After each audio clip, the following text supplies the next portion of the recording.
श्री स्वामी समर्थ. आज कर्पूर होम कसा करतात, का करतात त्याबद्दल मी तुम्हाला माहिती सांगते आहे.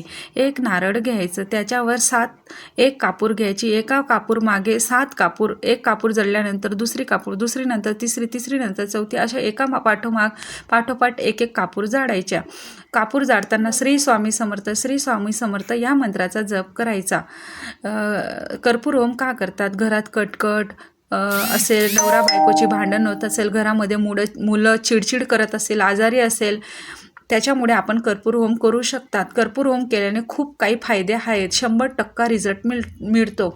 नकारात्मकता जाते आणि सकारात्मकता घरामध्ये येते. त्याच्यामुळे रोज संध्याकाळी आपण कर्पूर होम करायचा. अमावस्या तर पौर्णिमापर्यंत करायचं असतं. ज्याने पौर्णिमाला सुरू केलं त्याने अमावस्यापर्यंत करायचं. अमावस्याला ज्याने सुरू केलं त्याने पौर्णिमापर्यंत करायचं.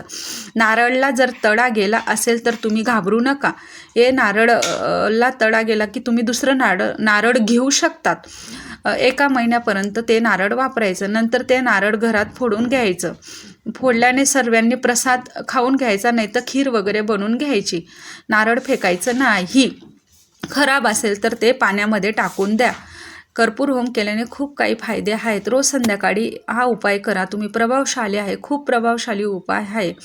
याच्याने खूप काही तुमच्या घरामध्ये सुख शांती तुम्हाला 2-3 दिवसातच रिझल्ट मिळेल आणि